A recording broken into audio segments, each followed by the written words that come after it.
예배가 뭔가라는 것을 가사로 다 표현한 것 같습니다. 오늘부터 이사야 9장을 강의하겠습니다. 평강의 왕이라고 성경에도 기록되어 있는데, 오늘 본문 말씀은 평강의 왕에 대한 말씀이 많이는 아니지만 기록이 쭉 되어 있는데, 또 8절서부터는 또 새로운 또 말씀을 또 전하고 있는 그러한 좀 이중구조적인 그런 모습을 좀 볼 수 있는데, 우리 여러분들이 혹시나 좀 헷갈려 할까봐 걱정 아닌 걱정이 조금 되기도 합니다. 말씀을 잘 들으시고요. 은혜가 됐으면 좋겠습니다. 1절 말씀에 보니까 전에 고통받던 자들에게는 흑암이 없으리로다. 옛적에는 여호와께서 이렇게 이제 기록이 되어 있거든요. 오늘 말씀은 특별히 좀 8장도 그렇고 그 뒤에 나오는 말씀도 그렇고 그런 것하고는 조금 어울리지 않는 듯한 그런 내용들이 좀 많이 구성이 되어 있는데, 뭐라고 표현을 해야 될까 좀 고민을 해본다면, 하나님이 이스라엘 백성들에게 희망을 말씀하고 있고, 또 장차 메시아가 이 땅에 오면, 메시아라는 단어는 안 나오지만 좀 구약으로 한번 표현할까요? 그러면 여호와의 임재하심이 있으면 이 땅은 평강을 얻게 될 것이고, 하나님이 다스리는 나라가 훨씬 더 풍부하고 번성할 것이다. 이런 이제 메시지가 담겨 있는 내용입니다. 좀 어려울 수는 있어요. 그냥 어려울 때는 눈을 지그시 감으면 되고요. 쉬울 때는 눈을 반짝 뜨시고 이러면 무난히 가지 않을까 그렇게 생각됩니다. 전에 고통받던 자들이라는 표현이 나오잖아요.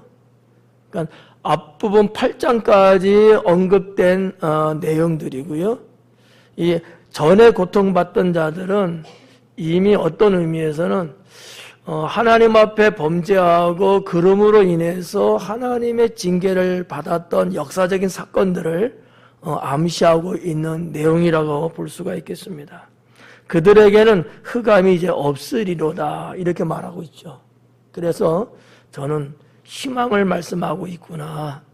전에 고통받았던 자들이에요. 이유는요, 하나님 앞에 범죄해서 하나님을 온전히 섬기지 못하고 하나님이 가증히 여기는 것들을 따라갔기 때문에 그렇게 고통을 받았었거든요.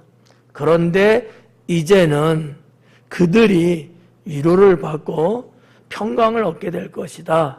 이런 이제 말씀이 되는 거죠. 자, 옛적에는 여호와께서 스불론 땅과 납달리 땅이 멸시를 당하게 하셨다. 앞에 있는 앞부분에 있는 내용과 지금 읽은 내용은 별개의 내용은 아니에요. 반복해서 좀 더 소상하게 소개하고 있는 내용이다 이렇게 보시면 될 것 같은데, 여기 보니까 전에 고통받는 자들, 옛적에 받았던 자들 똑같은 거고요. 그들이 누구냐? 스불론 땅과 납달리 땅이 멸시를 당하게 했었다라는 거예요, 하나님께서. 이 스불론과 납달리 땅은 이스라엘의 지도를 이렇게 보시면은 갈릴리 호수가 있거든요. 이쪽에서 약 북서쪽으로 있는 땅이에요. 하나님이 이스라엘 백성 12지파에게 땅을 분배할 때 스불론 지파와 납달리 지파에게 분배해 준 땅이거든요. 성지순례 갔다 온 사람도 모를 수 있어요. 지도로 말하면. 아마 가이사라 빌립보를 기억하실런지 모르겠고, 그 위쪽이 이제 단이라고 하는 곳인데 그 지역이야말로 납달리 땅이에요. 뭐 그런 거를 뭐 누가 뭐 소개해 주지 않으니까 차 타고 내나 갔다 왔다 하면서 이렇게만 봤지 사실 잘 모르실 거예요. 그래서 갈릴리 바다에서 서쪽, 북서쪽이 바로 납달리가 있고 납달리 바로 또 서쪽으로가 스불론 땅이 있고 이렇게 이제 구성이 되어 있거든요. 거기는 지금의 레바논의 국경을 지고 있는 그런 상당히 이스라엘의 지도로 보면 가장 최북단에 해당되는 그런 이제 땅인데 이 땅에 대해서 지금 이사야 선지자를 통해서 하나님은 말씀하십니다. 멸시를 당하게 했던 곳이다라는 거거든요. 왜 그랬을까요? 그냥 뭐 하나님께 죄져서 이렇게 말하면 다 맞아요. 예. 이 땅은 어떻게 보면 좀 역사적인 게 있어요. 그 밑에도 보면 이제 1절 하반절에도 이방의 갈릴리를 이런 단어도 이제 나오기도 하고 이제 그렇거든요. 사실 거의 같은 지역을 반복적으로 강조하고 있는 내용들로 구성되어 있는데 아수르가 처음 이스라엘을 침공할 때 아수르가 처음으로 침공할 때 우리가 8장에서 그런 부분들을 보고 넘어왔거든요. 남유다가 아수르하고 친화 정책을 하고 북이스라엘과 아람 국가가 이 아수르를 같이 치자 전쟁하자 했는데 남유다가 우리는 싫다. 우리는 지금 아수르하고 친교를 맺고 있다. 거부했잖아요. 그래서 그래? 그럼 너희들 먼저 우리가 침공하겠다. 이런 내용들이 이제 8장에서 나왔던 내용들이거든요. 자, 어쨌든 간에 그 아수르가 하나님으로부터 쓰임을 받으면서 어떻게 보면 막대기로 쓰임 받는 거예요. 하나님이 심판할 민족들을 심판의 도구로 아수르를 쓰시는 거예요. 첫 번째 침공한 사건이거든요. 여전히 지금 우리는 남유다 왕국의 왕 아하스 왕 때를 지금 계속 보고 있는 겁니다. 이때에 혹독하게 당했던 땅이 이 스불론과 납달리 땅이에요. 왜냐하면 그들이 특별히 미워서가 아니라 지형적으로 아수르에서 군사를 이끌고 오면은 그 납달리 땅을 딱 가로막아 주고 있는 것이 헐몬산이거든요. 상당히 높은 산이에요. 뭐 정확하게 산 높이는 모르겠지만 거의 3,000m 내외 정도 되는 아주 높은 산이거든요. 글로 올 수는 없어요. 그러면 좀 평평한 쪽으로 돌아서 와야 될 거 아니겠어요?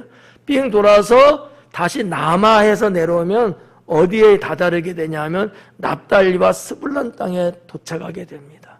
그러니까 침공할 때 가장 먼저 만났던 땅이 이곳이에요.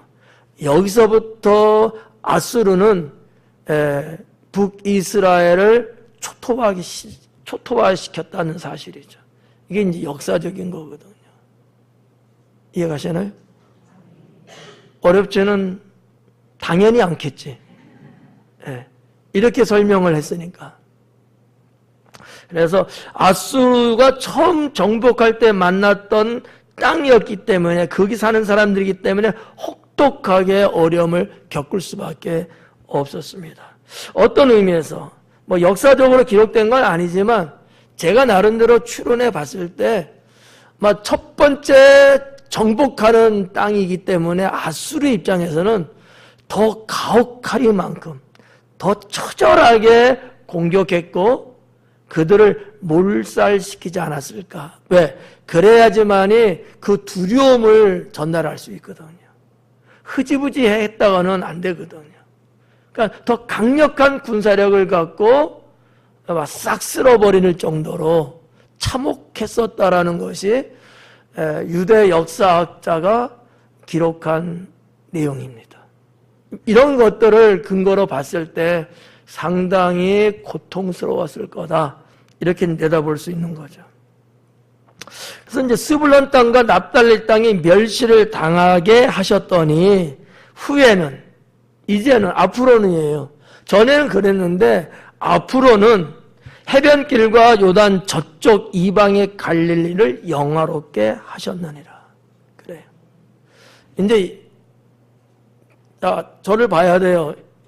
좀 어려운 문법적인 얘기일 수 있어요.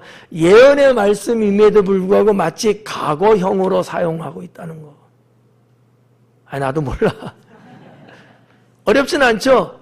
앞으로 되어질 일인데 마치 문장은 지난날에 된 것처럼 과거형으로 썼다는 얘기예요. 그게 무슨 얘기냐면 여기 보면 그렇게 나오잖아요. 1절만 영화롭게 하셨느니라. 했대요.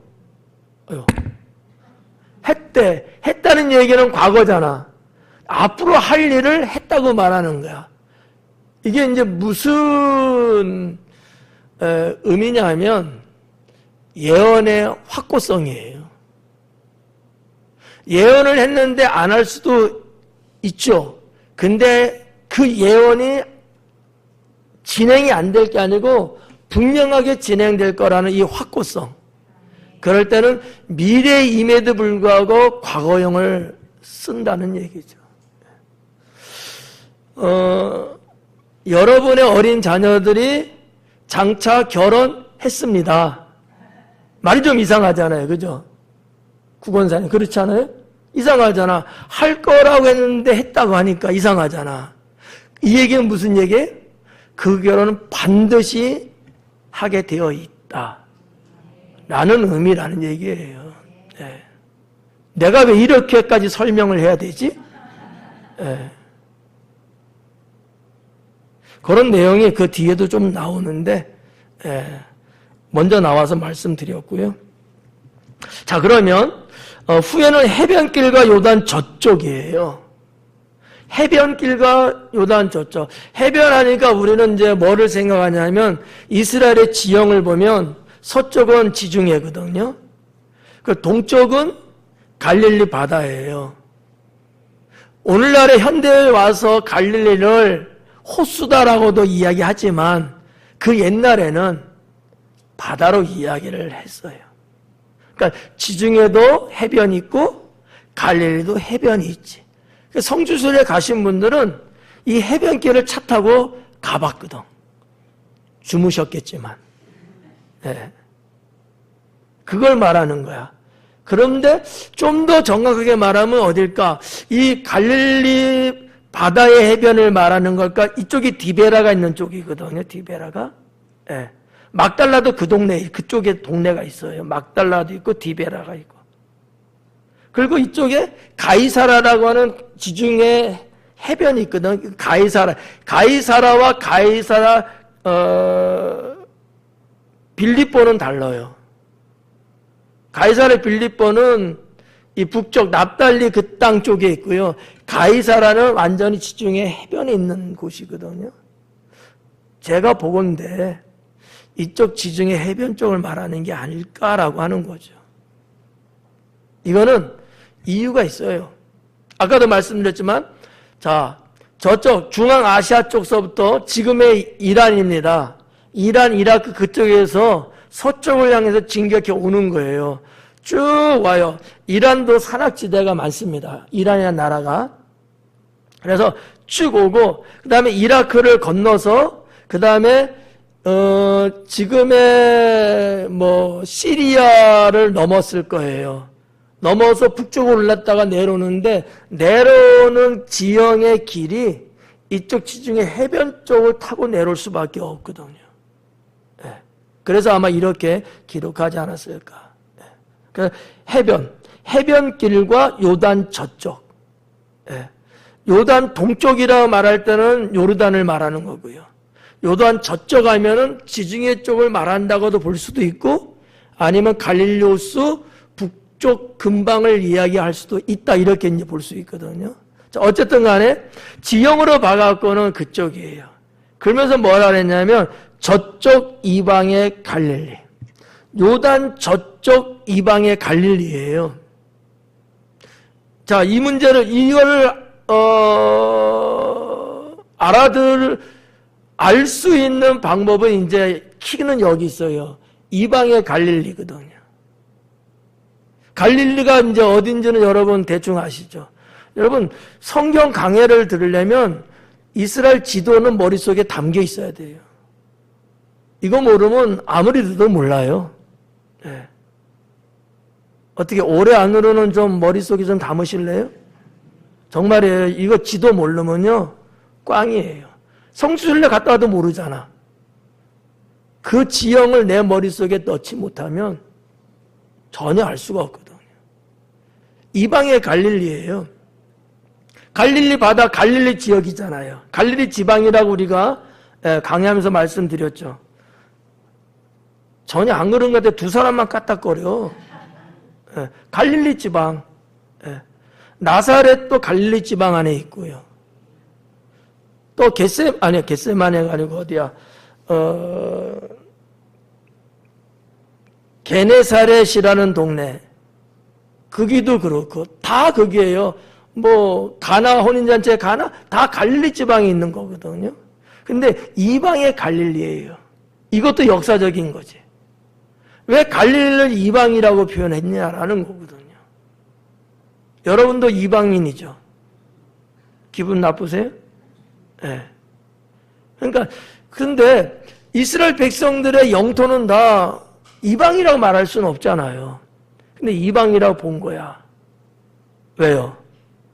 예전에 한번 해드렸는데 그 사마리아인이라는 얘기, 사마리아인, 왜 사마리아인이에요? 실제적으로 그들도 12지파의 후손들이거든요. 근데 사마리아인이라고 별도로 부르기 시작했어요. 이게 역사가 있다는 얘기지. 바벨론 포로로 끌려가고 또 그 전에도 또 아수리에 끌려가고 이러면서 그 아수르라는 나라가 이민 정책을 썼다는 얘기죠. 이민 정책. 유대인들은 자기네 나라 본국으로 끌고 가고 자기네 백성들은 이쪽으로 이사가게 해서 그 지역을 살게끔 만들어요. 그래갖고 종교와 민족을 타락하게 만들었어요. 혼합됐다는 얘기예요. 순수한 혈통의 이스라엘 백성이 아닌 거예요. 2세들은. 그리고 3세들. 이런 식으로. 그래서 뭐라고 불렀어요? 사마리안이라고 불러기도 했고 또 이방의 갈릴리라고 불렀다는 거죠. 갈릴리는 원래 유대 민족, 이스라엘 백성들의 땅이죠. 그런데 이방이라고 불렀던 거예요. 이방의 갈릴리. 이제는 그 땅에 사는 자들이 이방인들이 되었다라는 얘기거든요. 이게 1절이에요. 그래서 해변길과 요단 저쪽 이방의 갈릴리를 근데 어떻게 했다? 영화롭게 했다. 이 땅의 사람들이 어땠는데요? 하나님 앞에. 하나님 앞에 어땠었어요? 죄 짓고 살았다고 그랬잖아. 그래서 하나님의 심판을 받았잖아. 근데 이제는 어떻게 하겠다고요? 영화롭게 하겠대요. 이게 예언적인 거라는 거죠. 뭐를 영화롭게 한다는 거냐? 도대체 뭐를 의미하고 있는 거냐? 제가 보건대 메시아 탄생이 여기서 메시아의 탄생과 아울러 메시아의 복음 사역이 이 지방에서 일어납니다. 네. 어려움은 뭐 이 정도로 끝내도 뭐 무관하지 않을까. 네. 어떠세요? 한 5명은 졸고 계시는데. 네. 여러분 너무 중요한 말씀이에요. 우리가 하나님 앞에 믿음으로 산다 하면서도 때로는 하나님 앞에 범죄하고 주님의 징계와 주님의 심판을 받아서 혹독한 어려움을 당하게 됩니다. 이건 틀림없어요. 사랑의 하나님은 맞지만 용서하시는 하나님도 맞지만 그러나 그 주님의 은총에서도 벗어나게 되면 주님은 결국 칼을 들을 수밖에 없거든요. 하지만 완전히 씨를 말리듯이 멸절시키지는 않으시고 그러한 자임에도 불구하고 주님은 희망을 갖게 하시고 그 말씀이 이제 오늘 9장의 말씀들이거든요. 이런 말씀을 들으면서 잔다는 얘기는 차라리 천국을 가면 좋지 않을까? 제가 아까 찬양을 부르는데 가사를 이렇게 보는데 갑자기 왈칵하더라고요. 왜일까요? 봤던 천국이 떠올랐어요. 네. 그래서 내가 그 길을 이게 걸어갔던 그 광경이 떠오르는 거야. 내가 주님의 구원을 받아서 내가 주님의 나라를 그때 그래 저 길을 갔었지. 이게 그냥 확 치밀어 오르니까 눈물이 좀 나더라고요. 여러분도 똑같죠? 이게 없으면 주님 나라를 소망한다는 것도 좀 그렇죠. 가보지는 않았을지라도 성경을 통해서 찬양을 통해서 그 가사가 있으니까 우리가 상상을 하고 우리가 쳐다보면서 그 마음을 가져야 되지는 않을까? 예. 그러면은 감동이 새롭죠. 감동이 새롭죠. 뭐 그런 게 없으면요, 백날 믿어도요, 그저 그래요. 예. 성령의 감동이 그런 역사를 통해서 이렇게 들어오거든요. 밑판이 없으니까 일으킬 만한 게 이제 없는 거죠. 예. 저는 오늘 이사야 9장도 특히 6절서부터 시작되는 이 말씀하고 상당히 하나님 나라와 이 말씀은 상관관계가 있는 말씀이다라고 봅니다. 그래서 자, 영화롭게 하셨다. 주님이 나사렛 사람 아닙니까? 물론 베들레헴에서 태어났지만, 그리고 주님의 복음 사역 공생의 3년 6개월은 거의 다 예루살렘 빼고죠. 사마리아 잠깐 들어갔다는 거 빼고는 이 지역에서 일어난 사건이에요. 멸망받아 마땅하지만 하나님께서는 그들에게도 그나마 구원의 희망을 주시고 그 이방인들에게 복음을 전하시게 함으로써 온 지역에 복음을 일구어 가시는 이런 어떤 예언적인 게 이 말씀 짤막한 단어 하나 영화롭게 영광스럽게 했다는 이 속에 담아있지 않을까, 그렇게 저는 이제 해석을 해봅니다. 2절 흑암에 행하던 백성이 큰 빛을 보고 사망의 그늘진 땅에 거주하던 자들이 빛이 비치도다. 똑같은 사람이에요. 흑암에서 행했던 백성들이에요. 1절에서 말했던 전에 하나님의 심판으로 고통당했던 그들이거든요. 그들. 그리고 그 뒤에 나오는 또 뭐라 그래? 사망의 그늘진 땅에 거주하던 자들. 이 똑같은 사람들이 뭐예요? 이들에게 뭐가 온 거예요?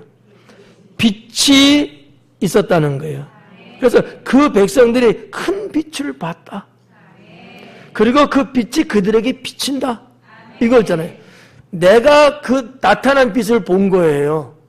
근데 그 빛이 나에게 빛을 비춰준다는 얘기지. 우리가 가지고 있는 성경 지식의 빛은 누구예요? 예수님이잖아. 빛으로 이 땅에 오셨다고. 우리 지금 신약 성경 강해도 이제 그렇게 가고 있잖아요. 그 빛 대신 주님을 봤을 뿐만 아니라 그 주님의 빛이 내게 비춰지는 거예요. 이렇게 되면 뭐가 이루어지는 거예요? 구원이 되어지는 거거든. 구원이. 2절은 그런 얘기예요. 빛이 비치는도다. 하나님의 임재. 아까 제가 서론 살짝 말씀드렸다시피 지금 우리로 보면은 메시아의 임재거든요.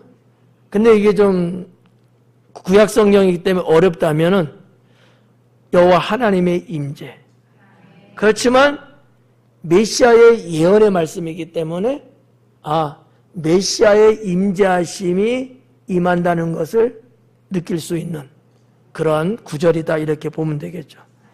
다시 한번 보면은 흑암에 행하던 백성이 큰 빛을 보게 되고 사망의 그늘 땅에 거주하던 자들에게 그 빛이 비치게 된다는 거죠. 얼마나 여러분 큰 희망이겠습니까? 죽음에서 생명으로 옮겨가는 얘기거든요. 3절에 주께서 이 나라를 창성하게 하시며 그 즐거움을 더하게 하셨으므로. 주께서 이 나라를 창성하게 하셨다 그래요. 이 나라는 어떤 나라일까? 지금 뭐 쉽게 보면은 이스라엘 백성 그 나라겠죠? 그러나 좀 더 정확하게 콕 찍어서 말하면 두 가지 정도는 생각해 볼 수 있어요. 하나는 하나님이 아브라함에게 언약하신 그 나라예요. 또 하나는 하나님이 다윗에게 약속하신 그 나라거든요. 물론 그 나라가 이스라엘이죠. 그걸 말하는 거예요. 주님께서 이 나라를 창성하게 하시며. 자, 그러면 여기서 하나 한번 보자고요. 한번 봐. 날 봐. 날 보러 오세요. 네. 이 나라, 주님께서 이 나라, 그러면 희망이 있고 막 이런 나라잖아요. 그러한 우리들에게 빛을 비춰주셨어요. 그럼 우리는 어떻게 살아야 돼, 이제는요? 희망과 아울러 주님의 구원된 자녀의 삶을 살아야죠. 다시 옛적으로 죄 짓는 모습으로 돌아가면 안 되잖아요. 네. 그렇게 해서 멸망받을 수밖에 없음에도 불구하고 하나님은 그래도 희망을 다 꺾지 아니하시고 남겨놓으시고 주셨단 말이에요. 이 은총을 입은 우리라면은 우리는 지난날에 못다한 것마저 다 같이 하나님을 잘 믿는 그런 백성이 되는 게 맞죠. 네. 그래서 주님께서 이 나라를 창성하게 하시고 그 즐거움을 더하게 하셨으므로 그래요. 이것도 똑같아요. 아까 제가 말씀드렸죠. 과거형을 써서 예언의 말씀이 미래에 대한 얘기인데 과거형을 쓰고 있다는 얘기거든. 그렇잖아요. 여기 뭐라 그랬어요? 즐거움을 어떻다고요? 더하게 하셨으므로. 앞으로 될 예언의 말씀이에요. 근데 하셨대요. 이거는 변함이 없다는 얘기예요. 여러분도 이런 약속을 하나님께 받아야 돼요. 네, 하나님께 받아야 돼요. 그러나 하나님이 아무한테 주는 건 아닐 거예요. 거기에 합당한 자에게 주겠죠. 목사는 그런 소망을 가져요. 우리 성도들이 물론 모두가 받으면 좋지. 예. 자, 아무튼 성도들이 이렇게 변하지 않는, 변개치 않는다는 단어 있잖아요. 달라지지 않는 하나님의 영원한 언약의 약속. 이 약속을 받고 살면 참 좋겠다. 이거는요, 내가 혹시나 망한다 할지라도 결국 망하지 않거든. 이 부분 너무나 중요하지 않을까. 우리는 잘하려고 하면서도 실수하고 잘하려고 하면서도 죄짓고 잘하려고 하면서도 잘못되는 경우도 많거든요. 그렇지만 이 언약의 백성이 되면 하나님이 그와 같은 것들을 다 없애버리시고, 예. 죄가 해가 동해서 서가 먼 것처럼 다 용서하시고 결국 그 언약을 이루어 나가시거든요. 신앙생활을 좀 이러한 영적 커뮤니를 갖고 가면 얼마나 행복할까. 그냥 믿고 그냥 교회 다니고 그냥 예배 이런 어떤 밋밋한 그러한 신앙이 아니라 뭔가 뚜렷하고 뭔가 화려하고 뭔가 확고한 것이 있어서 내가 무슨 일이 있어도 그러한 어떤 룰, 그 테두리 안에서 결코 벗어나지 않는 이런 축복된 삶. 난 우리 성도들이 그렇게 살았으면 좋겠습니다. 4절 말씀해 보니까 이는 그들이 무겁게 맨 멍에와 그들의 어깨의 채찍과 그 압제자의 막대기를 주께서 꺾으시되. 과거에 이런 것을 당했다는 얘기예요. 근데 주님께서 이제는 뭐 한다고? 그런 도구들을 꺾어버리시겠다는 거예요. 아수르에 의해서 하나님의 백성들이 그 고통과 죽음을 당했거든요. 이제는 주님이 다 용서하시고 오히려 도구로 사용되었던 그들의 그 무자비한 도구, 그걸 다 그러지 못하도록 꺾어버리시겠다는 거거든요. 네. 그러면서 뭐라 그래요? 미디안의 날과 같이 하셨음이니이다. 미디안의 날처럼 하셨음이니이다. 이 히브리적 이 문법에 참 이런 면에서 참 재밌기도 하고 하여튼 그래요. 미디안의 날이라 그랬어요. 혹시 여러분 성경을 허다하게 읽으시는 분들 미디안은 기억하고 계시나요?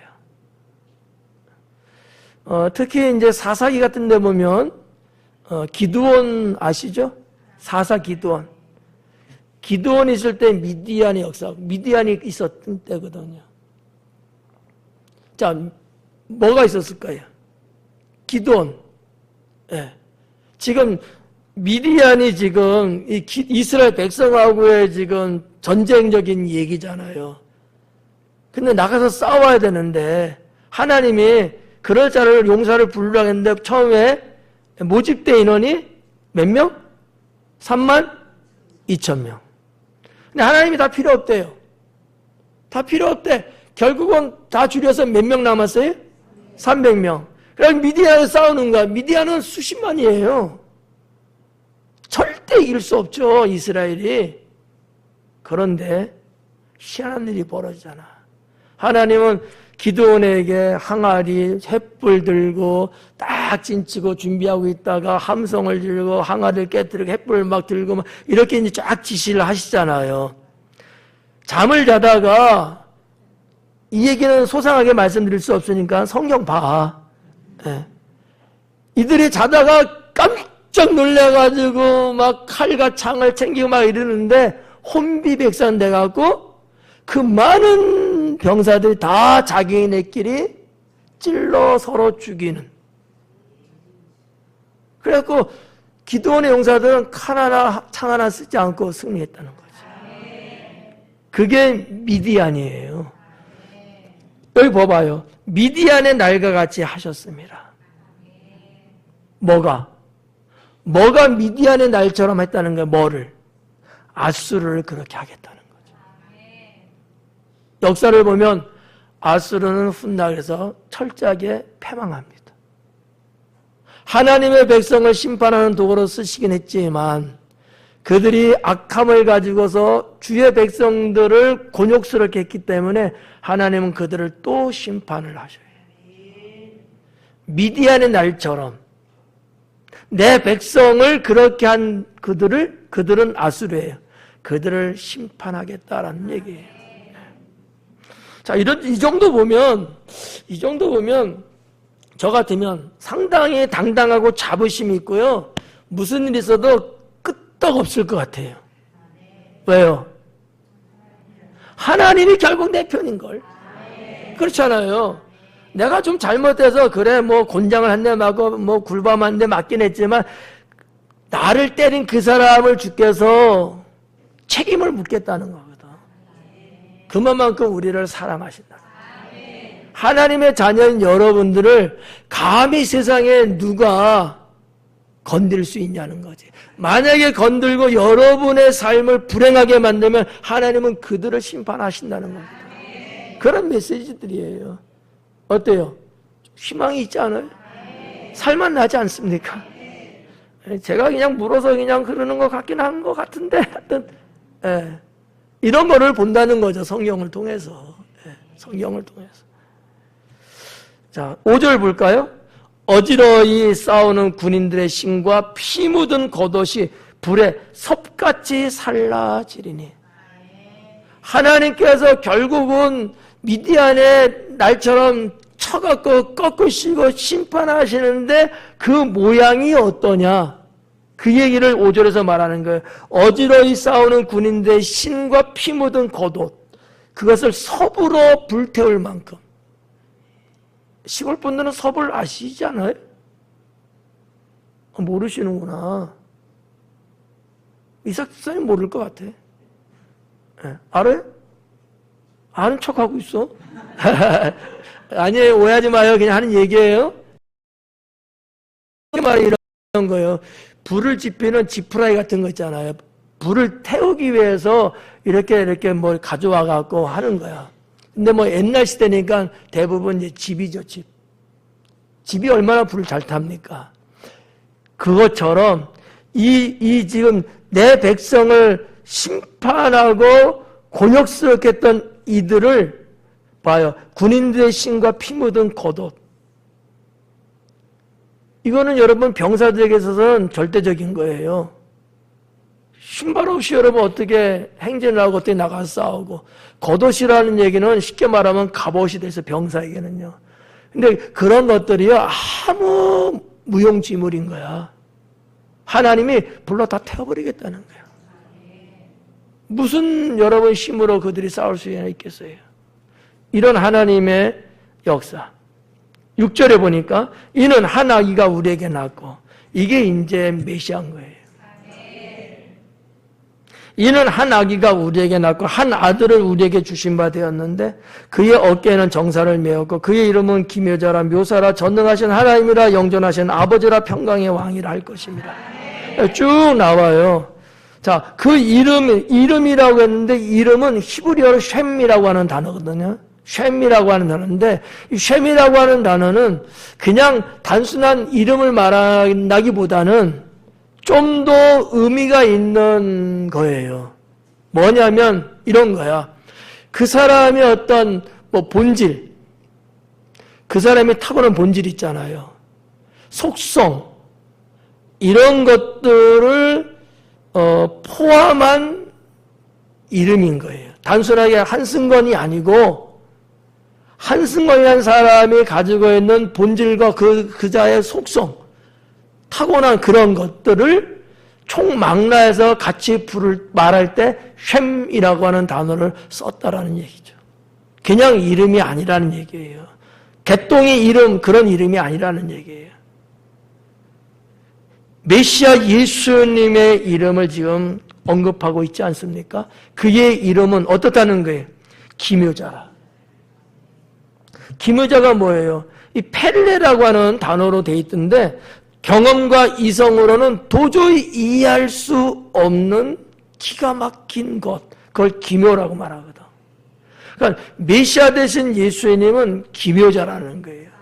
사람들의 생각과 사람들의 경험과 사람이 어떤 것으로 예수님을 가늠할 수 없고 예수님을 측량할 수 없는 거예요. 주님이 하신 그 일은 아무도 알 수 없는 거예요. 인간의 세계에서는 그게 기묘자거든요. 신의 영역이죠. 신의 영역. 우리가 아무리 똑똑해도 우리 하나님의 뜻을 얼마나 알까요? 그렇게 그냥 보시면 좀 더 쉽지 않을까. 기묘자요. 또 모사라고 했잖아요. 요에치라고 하는 단어로 되어 있는데 본 뜻은 상담하다 이렇게 볼 수 있고요. 좀 의미적으로 말하면 조언하다. 제갈공명 같은 사람이라고 할까?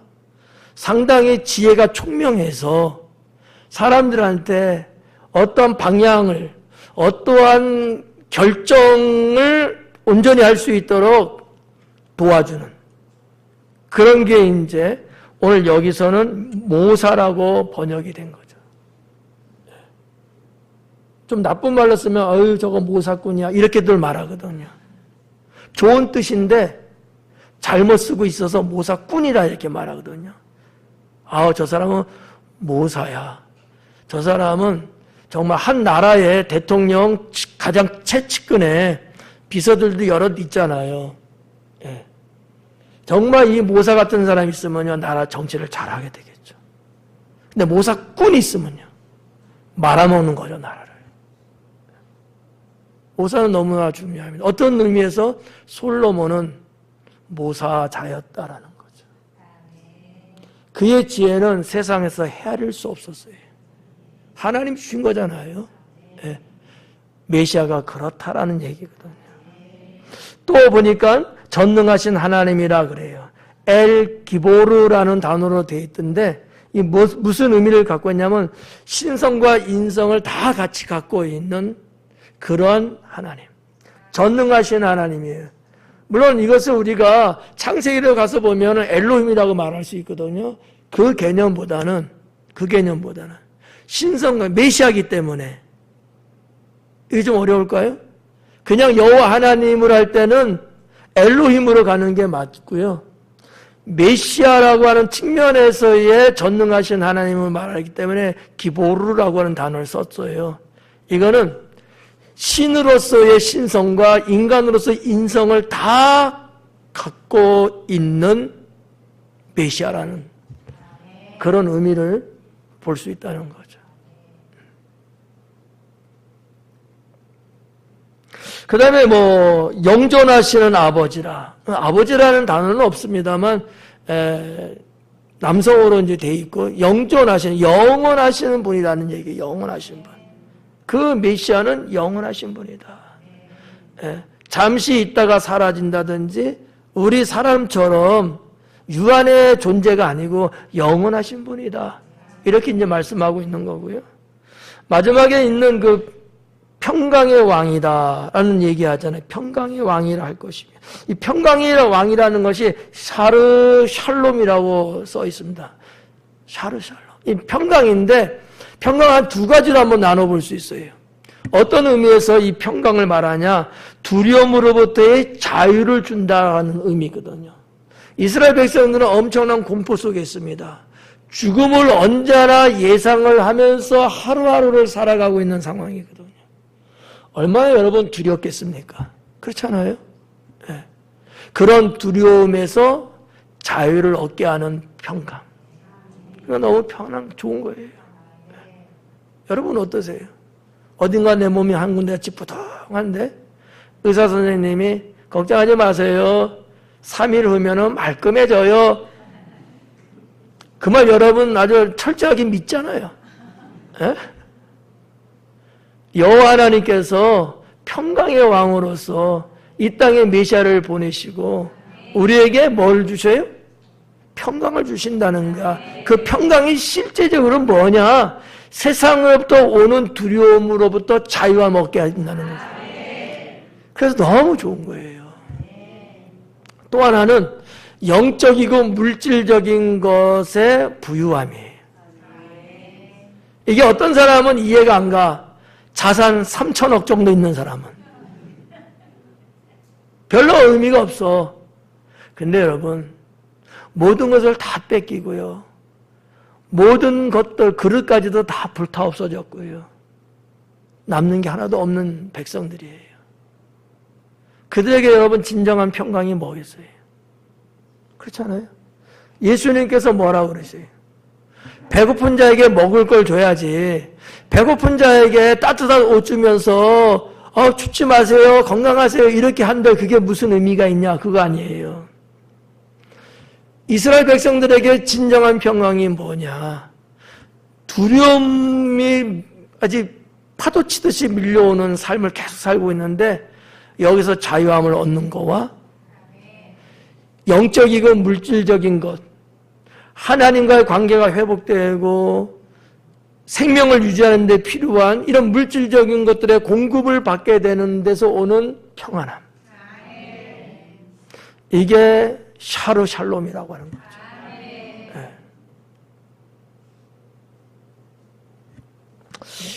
6절은 그렇게 보면 될 것 같고요. 7절에 가면 그 정사와 평강의 더함이 무궁하며 또 다윗의 왕자와 그의 나라에 군림하여 그래요. 자, 정사와 평강의 더함이 무궁하며, 아까 6절에도 평강의 왕이라고 했는데 그 평강이 더해진대요. 네. 이 무슨 의미냐면 메시아의 통치는 확대될 것이라는 거죠. 어렵게 들릴 수 있어요. 봐봐요. 자, 지금까지는 메시아 여호와 하나님께서 이스라엘 백성을 다스렸어요.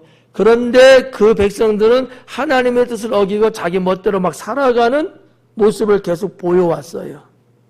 맞죠? 통치는 하시는데도 불구하고 그들은 역시 개구멍도 있고 쥐구멍도 있고 막 구멍으로 막 들랑달랑 하는 거야. 근데 이 메시아의 통치가 확대돼요.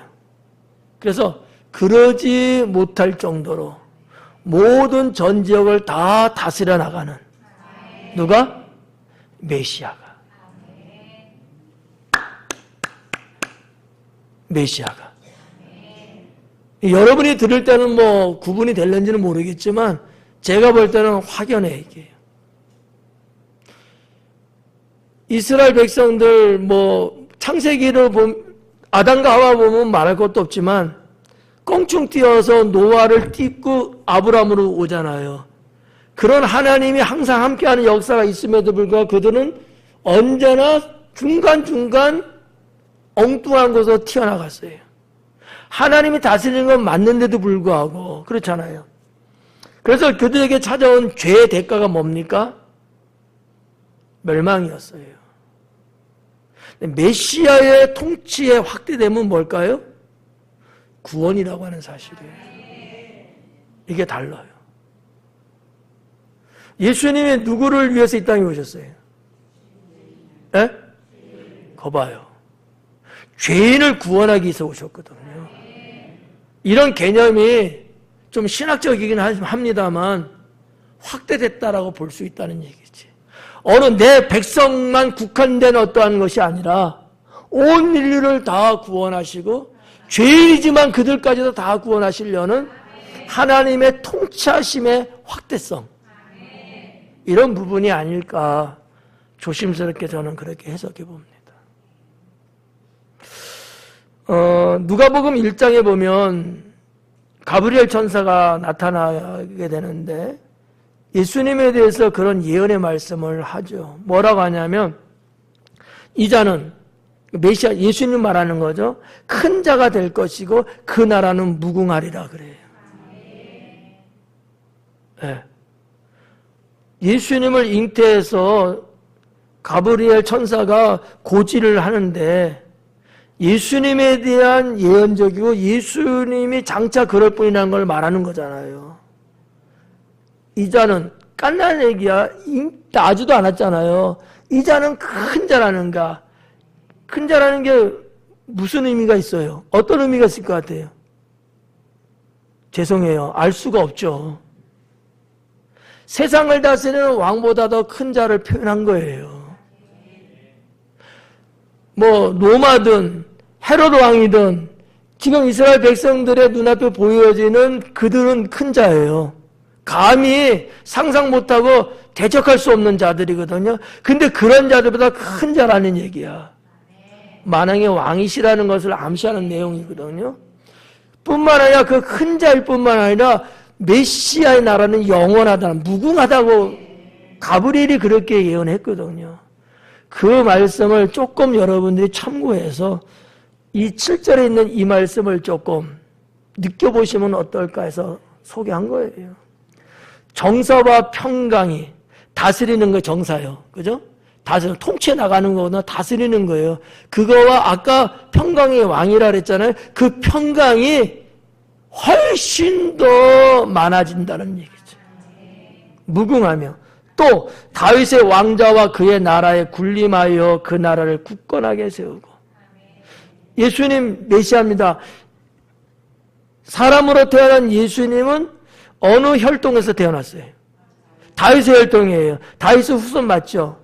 그러나 메시아는 다윗의 위에 있는 분이다라는 거죠. 다윗은 왕이잖아요. 그 왕 위에서 다스리는 분이 메시아라는 얘기거든요. 그 얘기가 여기 있는 거예요. 다윗의 왕자와 그의 나라에 군림하여. 말이 안 되잖아요. 후손을 태어났는데 어떻게 가능해 이게. 메시아를 암시하는 거예요. 그 나라를 굳게 세우고. 어떤 나라? 어떤 나라? 다윗의 나라.